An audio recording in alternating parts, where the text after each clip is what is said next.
मित्रों नमस्कार। मैं हूं व्यास जी। आज हम लोग स्वतंत्रता के अधिकार या राइट टू फ्रीडम पर बातचीत करेंगे। ये बातचीत करने के पहले मैं आप सभी लोगों को थोड़ा अतीत में ले जाना चाहूँगा। लोकमान्य तिलक ने कहा था कि स्वतंत्रता मेरा जन्मसिद्ध अधिकार है, और नेताजी सुभाष चंद्र बोस तो जब आज़ाद हिंद फौज की उन्होंने उसका निर्माण किया, गठन किया, तो उन्होंने देशवासियों का नाम एक संदेश दिया था कि तुम मुझे खून दो, मैं तुम्हें आज़ादी दूंगा। आज़ादी का मतलब हुआ स्वतंत्रता। तो ज़रा समझने की कोशिश करें कि स्वतंत्रता आखिर है क्या। हमारे प्रेम्बल में भी न्याय, समानता, स्वतंत्रता और बंधुता की बात की गई है भारत के विचार के रूप में, और हम उसी भारत के विचार को फंडामेंटल राइट्स यानी मूलभूत जो हमारे अधिकार हैं उनके संदर्भों में जांचने परखने की लगातार इस श्रृंखला में कोशिश कर रहे हैं। मेरी समझ ये है कि स्वतंत्रता के मायने उच्छृंखलता नहीं होते, लेकिन स्वतंत्रता का मायने ज़रूर होता है कि एक ऐसे वातावरण का निर्माण करना जहां हर व्यक्ति को फलने फूलने का पर्याप्त मौका मिले, उसका शारीरिक, मानसिक, आध्यात्मिक, बौद्धिक विकास की सारी परिस्थितियां मौजूद हों। क्योंकि अगर हम किसी दासता का अनुभव करेंगे, अगर हम किसी चेन में बंधे होंगे, किसी जंजीर में बंधे होंगे, और अगर हम किसी दूसरे की इच्छाओं से संचालित होते रहेंगे, हम स्वतंत्र रूप से अपने को, अपनी ज़िंदगी को, अपने परिवार को, अपने समाज को आगे बढ़ाने के बारे में कोई निर्णय न ले सकेंगे, तो ये तो दासता होगी। और दासता का मायने केवल यह नहीं होता कि हम किसी विदेशी सत्ता के अधीन हैं। इसके मायने नहीं होता कि गोरे साहबों को हटा करके काले साहबों को सत्ता की जगहों पर बैठा दिया जाए। इसलिए लोकमान्य तिलक या नेताजी सुभाष चंद्र बोस ने जिस स्वतंत्रता को अपना जन्मसिद्ध अधिकार और आज़ादी के लिए खून की मांग की थी, वह यही है कि व्यक्ति को इतनी स्वतंत्रता जरूर रहे कि वह एक ऐसे वातावरण को स्वयं भी निर्मित करे, राज्य भी निर्मित करे, समाज भी निर्मित करे, जहाँ पर न्याय हो, जहाँ पर समानता हो, और हर व्यक्ति के फलने फूलने का, हर व्यक्ति के सर्वांगीण मानसिक, शारीरिक, बौद्धिक, आध्यात्मिक विकास का अवसर मिल सके। अब इस संदर्भ में हम लोग संविधान का अनुच्छेद 19 की चर्चा करें, जो राइट टू फ्रीडम की बात करता है, स्वतंत्रता के अधिकार की बात करता है, और राज्य के विरुद्ध वो स्वतंत्रता के अधिकार की बात करता है।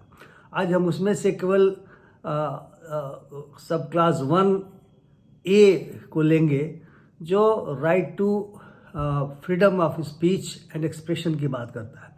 वैसे जो आर्टिकल 19 या अनुच्छेद 19 है, उसमें 6 तरह के स्वतंत्रताओं की बात की गई है व्यक्ति स्वातंत्र्य के दृष्टिकोण से, जिसमें right to speech and expression यानी वाक और अभिव्यक्ति की जो स्वतंत्रता है उसका अधिकार सबसे प्रथम है। और इसके बाद संगठन बनाने की आज़ादी, एक जगह इकट्ठा होने की आज़ादी, देश में कहीं भी सेटल होने की आज़ादी, इस तरह की 6 आज़ादी का जिक्र उसमें किया गया है। अब हम अनुच्छेद 19 के क्लास 1A की चर्चा करें तो हर नागरिक को उसके अनुसार वाणी की स्वतंत्रता और उस वाणी को अभिव्यक्त करने की स्वतंत्रता मिली हुई है। उसे हम ये भी कहेंगे लिखने की भी स्वतंत्रता है। जब हम बोलते हैं तो लिखते भी हैं, तो लिखने की स्वतंत्रता और बोलने की स्वतंत्रता और उसे व्यक्त करने की स्वतंत्रता, अभिव्यक्ति की स्वतंत्रता, यानी प्रेस की भी स्वतंत्रता शामिल है। और यदि आप लिखते हैं तो निश्चित तौर से अब लिटरेचर भी लिखते हैं, पैम्पलेट्स भी लिखते हैं, आप कोई दीवार पर भी लेखन करते हैं, बहुत सारी चीज़ें जो लोगों को बताने के लिए आप करते हैं वो सब शामिल है। अब आगे बढ़ने के पहले मैं कुछ चीज़ें जोड़ना चाहूँगा कि हमारे संविधान ने इस बात को पहचाना था कि कोई भी स्वतंत्रता, कोई भी व्यक्ति स्वातंत्र्य निर्बाध नहीं हो सकता। ऐसा नहीं हो सकता कि हम निर्णय ले लें कि हमें सड़क पर शीर्षासन करना है और उधर से जो ट्रक आ रहा हो उसका ड्राइवर निर्णय ले ले कि भले ही कोई सड़क पर चल रहा हो हमें उसे ठोकर मार देनी है, तो उसका परिणाम क्या होगा? उसका परिणाम दुष्परिणाम होगा। इसलिए हमारे संविधान ने और दुनिया के अन्य संविधानों में भी सोशल कंट्रोल की बात कही गई है। जो व्यक्ति स्वतंत्र है उसमें कहीं न कहीं कोई सामाजिक नियंत्रण होना चाहिए जो समाज के इंटरेस्ट में, समाज के हित में होना चाहिए। और इसलिए इस वाक और अभिव्यक्ति की स्वतंत्रता पे हमारे अनुच्छेद 19 के क्लॉज 2 में कुछ रीजनेबल रिस्ट्रिक्शन लगाए गए, यानी कुछ रिस्ट्रिक्शंस की बात की गई, कुछ सीमाओं की बात की गई, जिन सीमाओं के अंतर्गत हमको ये अधिकार हासिल है कि हम इस्तेमाल कर सकें अपनी स्वतंत्रता को, अपने इस अधिकार को। मामला एक बार कोर्ट में भी गया था। ए.के. गोपालन का एक बड़ा ही मशहूर केस हुआ था। उसमें उस समय के जो मुख्य न्यायाधीश थे सुप्रीम कोर्ट के, उन्होंने एक बहुत अच्छी बात कही। उन्होंने ये कहा कि किसी भी रेशनल व्यक्ति को, कोई किसी भी सोचने समझने वाले व्यक्ति को आप बोलने का अधिकार देंगे, व्यक्ति का अधिकार देंगे, किंतु ऐसा अधिकार नहीं दे देंगे कि वो दूसरे के अधिकार के ऊपर अतिक्रमण करे। यानी मैं ऐसा नहीं कर सकता कि मुझे बोलने का अधिकार है, मैं कुछ भी बोल दूं, किसी की मैं प्रतिष्ठा गिरा दूं, किसी देश के हिस्से को मैं अलग अलग टुकड़े पर करने की बात करूं, या मैं धार्मिक उन्माद फैला दूं, हेट स्पीच मैं कर दूं, मैं नफरत फैला दूं। हालांकि बहुत सारे लोग हेट स्पीच कर रहे हैं और सुप्रीम कोर्ट ने भी इस पर अपनी नाराज़गी जताई है, जो हम सभी लोग इस बात को जानते हैं, जो नहीं होना चाहिए लेकिन फिर भी हो रहा है, जिस पर मैं आगे अपनी चर्चा करूँगा। तो अनुच्छेद 19 के क्लॉज 2 में कुछ रीजनेबल रिस्ट्रिक्शन की बात कही गई। अब ध्यान रखें, जब हम रीजनेबल शब्द कह रहे हैं तो रीजनेबलनेस कौन तय करेगा? वो जो सीमाएं लगाई जा रही हैं, वो जो रेखा घेरी जा रही है, वो लक्ष्मण रेखा बनाई जा रही है, वो कौन तय करेगा? सुप्रीम कोर्ट तय करेगा, चूँकि धारा 32 के तहत या अनुच्छेद 32 के तहत संविधान के सुप्रीम कोर्ट को जुडिशियल रिव्यू का पावर है। कौन सा रिस्ट्रिक्शन रिजनेबल है, इसको सुप्रीम कोर्ट ही तय करेगा। और अगर ऐसी स्थिति आती है, तो अगर डिस्प्यूट अराइज करता है तो सुप्रीम कोर्ट ही तय करेगा। ये अधिकार उसको जुडिशियल रिव्यू के अंतर्गत दिया गया। सुप्रीम कोर्ट ने बहुत सारे मामलों में ये पाया कि रिजनेबलनेस को हम उस उद्देश्य के आधार पर एग्जामिन करेंगे और वो केस टू केस बेसिस पे एग्जामिन होगा। कोई ब्लैंकेट रूप में कोई बिल्कुल ऐसा नहीं हो सकता कह दें कि यह चीज़ें होंगी तो इसको रिजनेबल माना जाएगा अथवा नहीं माना जाएगा। वो केस टू केस बेसिस पर निर्भर करेगा और उसके संविधान सम्मत होने के बारे में सुप्रीम कोर्ट को अंतिम निर्णय लेना है। हालांकि आर्टिकल 226 के तहत हाई कोर्ट्स को भी लेना है, लेकिन अंतिम निर्णय सुप्रीम कोर्ट में ही लिया जाता है। तो आखिर क्लास 2 यानी अनुच्छेद 19 का क्लास 2 कौन कौन से आधारों पे कहता है कि रीजनेबल रिस्ट्रिक्शन राज्य लगा सकता है? तो वो आधार कुल मिलाकर के 8 बनते हैं। पहला है सोवरेनिटी यानी सार्वभौमिकता और अखंडता, भारत की सार्वभौमिकता और अखंडता। दूसरा है राज्य की सुरक्षा, सिक्योरिटी ऑफ स्टेट। तीसरा है विदेशी देशों के साथ हमारे मित्रतापूर्ण संबंध। चौथा है लोक व्यवस्था, पब्लिक ऑर्डर। ध्यान दीजिएगा, वो विधि व्यवस्था नहीं हो, वो लैंड ऑर्डर नहीं है, वो ब्रॉडर टर्म्स में उसका इस्तेमाल होता है, पब्लिक ऑर्डर। डिसेंसी या मोरालिटी यानी नैतिकता की बात है और डिसेंसी की बात है। अब ऐसा नहीं हो सकता कि हम सड़क पर नंगे निकल जाएं, किसी मोहल्ले में नंगे चलना शुरू कर दें, क्योंकि कोई भी व्यक्ति जिसके पास दिमाग है वो पागल नहीं हो, ऐसा नहीं करेगा। लेकिन बहुत सारे लोग ऐसा कर सकते हैं। इसलिए डिसेंसी या गाली देना शुरू करते हैं, छत पर खड़े हो जाएं और गाली देना शुरू कर दें, सड़क पर खड़े हो जाएं और सबको गाली देना शुरू कर दें। इससे समाज में बदअमनी फैलती है। इसलिए डिसेंसी और मोरालिटी की बात इसमें कही गई है। न्यायालय का अपमान, कंटेम्प्ट ऑफ कोर्ट के लिए तो बाकायदा एक्ट भी बना हुआ है। डिफेमेशन, आप किसी का को अपमानित करें, किसी की प्रतिष्ठा को धूमिल करें, बिना किसी आधार के आप किसी पर तोहमत लगाना शुरू करें, लांछन लगाना शुरू करें, चाहे बोल कर लगाएं, चाहे आप लिखित रूप में लगाएं, तो ये डिफेमेशन के लिए कानून भी बने हुए हैं।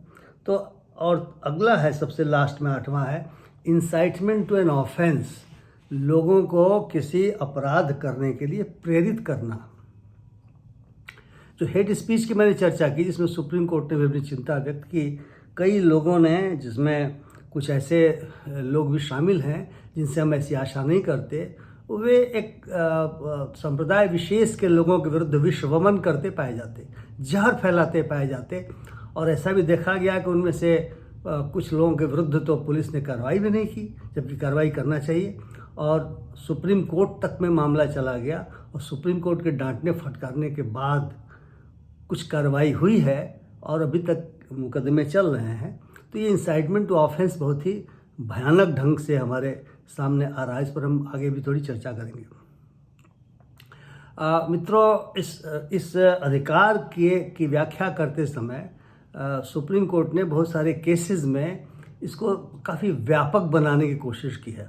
एक केस हुआ था जिसमें secretary information and broadcasting government of India के विरुद्ध हुआ था।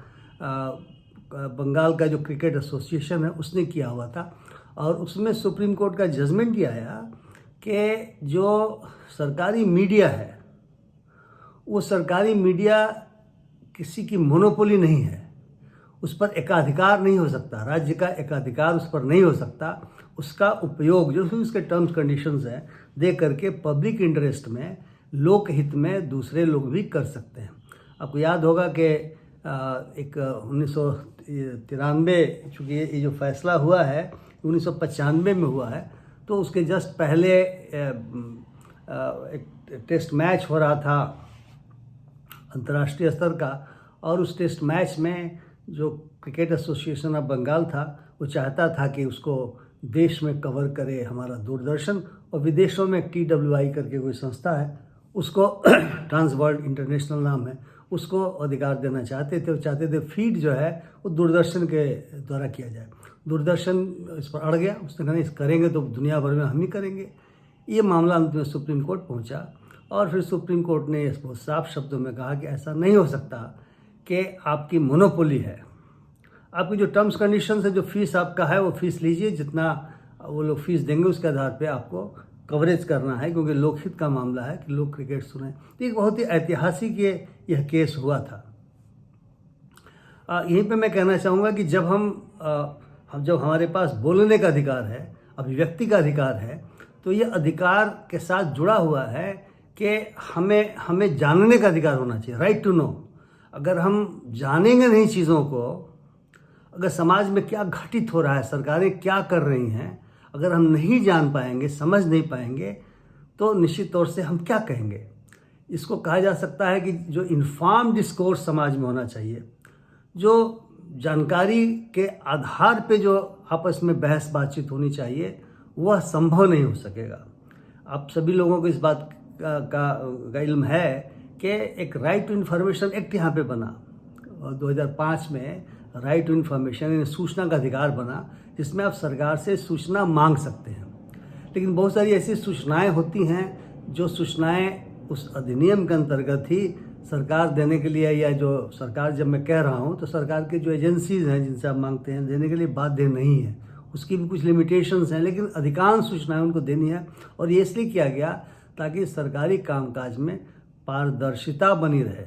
बहुत सारे मामलों को ऑफिशियल सीक्रेट्स एक्ट, यानी जिसको कहा जाता है कि अंग्रेज़ों के ज़माने का बनाया हुआ ये जो है कानून है ऑफिशियल सीक्रेट्स एक्ट का, उस कानून का इस्तेमाल करके मना कर दिया जाता है। तो वो तो कुछ चीज़ों पे जो क्लासिफाइड इन्फॉर्मेशन उस पर लागू होता है, लेकिन बाकी इन्फॉर्मेशन कैसे सरकारें निर्णय ले रही हैं, खास करके जनता के संबंध में, जनता के महत्वपूर्ण मुद्दों के बारे में, योजनाओं के बारे में, वो बताना चाहिए। मनरेगा को लेकर के बहुत सारे प्रयोग किए गए राइट टू इन्फॉर्मेशन एक्ट के तहत, और जो करप्शन यानी भ्रष्टाचार कई लेवल्स पे, कई स्तरों पर विद्यमान था, उस करप्शन के विरुद्ध भी यह बहुत ही कारगर साबित हुआ यह अधिनियम।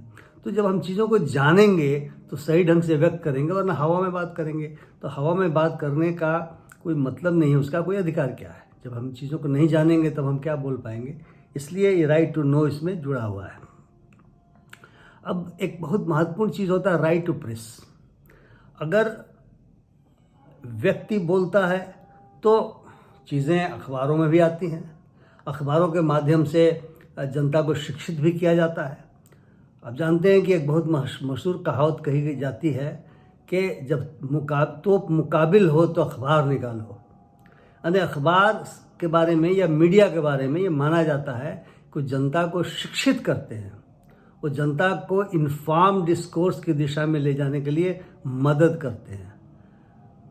हालांकि अमेरिकन कॉन्स्टिट्यूशन में राइट टू प्रेस, बाकायदा फ्रीडम ऑफ प्रेस जिसको कह सकते हैं आप, ये दिया हुआ है, लेकिन हमारे यहाँ जब संविधान सभा में बहस हो रही थी तो अंबेडकर जी ने साफ शब्दों में कहा था कि प्रेस को कोई अलग से अधिकार नहीं है, जो व्यक्ति को अधिकार है, जो व्यक्ति को वाणी और अभिव्यक्ति का अधिकार है, वही प्रेस में भी आएगा, वही मीडिया में भी आएगा। इसलिए मीडिया को भी वही अधिकार है, और जो कानून की धाराएं हैं, जो रीजनेबल रिस्ट्रिक्शंस हैं, उसके अंतर्गत ही मीडिया को भी काम करना पड़ता है। तो उसके बाद से बहुत सारे ऐसे मामले हुए जिसमें सुप्रीम कोर्ट को भी दखल देना पड़ा। एक बड़ा महत्वपूर्ण केस है Indian express newspapers versus union of India, जो 1985 में सुप्रीम कोर्ट ने इसमें जजमेंट दिया था। और उन्होंने ये कहा था कि दरअसल भले ही अमेरिकन कॉन्स्टिट्यूशन की तरह से हमारे कॉन्स्टिट्यूशन में फ्रीडम ऑफ प्रेस नहीं वर्णित किया गया है, लेकिन ये इम्प्लिसिट है, अंतर्निहित है, यह वाक और अभिव्यक्ति की स्वतंत्रता में ही अंतर्निहित है। और फिर बहुत सारे केसेस हुए जिस केसेस में पाया गया कि प्रेस के ऊपर अगर आपको कोई बंदिश लगानी है तो वह बंदिश जो अनुच्छेद 19 के क्लॉज 2 में दिया है उसी के आधार पर लगा सकते हैं। और एक सकाल papers limited versus union of India का केस हुआ था 1962 में। एक रमेश थापर का बड़ा महत्वपूर्ण केस है जो 1950 में हुआ। और फिर Bennett Coleman and company versus union of India का भी केस हुआ, 1973 में इसका फैसला हुआ। इनमें ये माना गया कि अब ऐसा कुछ राज्य नहीं करना चाहिए जो रिजनेबल रिस्ट्रिक्शन के दायरे के बाहर हो और रिजनेबल नहीं हो। अगर कोई रिस्ट्रिक्शन लगा रहे हैं तो उसको रिजनेबल होना चाहिए। अगर रिजनेबल लगाते हैं रिस्ट्रिक्शन तो ठीक है, आप प्रेस को भी कुछ चीज़ों को करने से रोक सकते हैं, लेकिन ऐसा नहीं हो सकता कि आप किसी न किसी बहाने से, जैसे मूल्य बढ़ाने के नाम पे उसके पेजेस को कम करने के लिए, या प्रिंट के पहले कागज़ आते थे जो उस कागज़ को कम आ रहा है, इसके आधार पर आप उसे रोक नहीं सकते, या उसके सर्कुलेशन को रोक नहीं सकते, क्योंकि प्रोपोगेशन भी उसके साथ साथ ज़रूरी होता है। इसी अधिकार में मित्रों यह भी शामिल है कि जो फिल्में हम देखते हैं, फिल्मों की सेंसरशिप होती है, सेंसर बोर्ड बना हुआ है। तो एक मामले में एक सुप्रीम कोर्ट में केस गया जिसको हम के Abbas versus union of India कहते हैं। ख्वाजा अहमद अब्बास बड़े मशहूर निर्देशक हुआ करते थे। 1971 में इसका फैसला हुआ और ये माना गया कि फिल्मों को भी रीजनेबल रिस्ट्रिक्शन जो संविधान में दिया गया है उसके अनुसार उसको देखा जा सकता है, क्योंकि फिल्में तो काफ़ी सीधे प्रभाव डालती हैं। अगर कोई पुस्तक हम पढ़ रहे हैं, कोई अखबार पढ़ रहे हैं, ठीक नहीं लगेगा तो हम अलग हटा देंगे, लेकिन फिल्में तो परमानेंटली हैं हमारे सामने, और 3 घंटे या 2.5 घंटे आप बैठ करके देख रहे हैं। अब बीच में छोड़ करके बहुत कम लोग आते होंगे, तो फिल्मों का असर जो कि वो चाक्षुष है, वो दिखलाई दे रहा है, तो ज़्यादा अच्छा या बुरा पड़ता है। इसलिए ये सेंसरशिप करके और उन फिल्मों को यू सर्टिफिकेट या ए सर्टिफिकेट देने का जो नियम है, कोर्ट ने उसको सही ठहराया।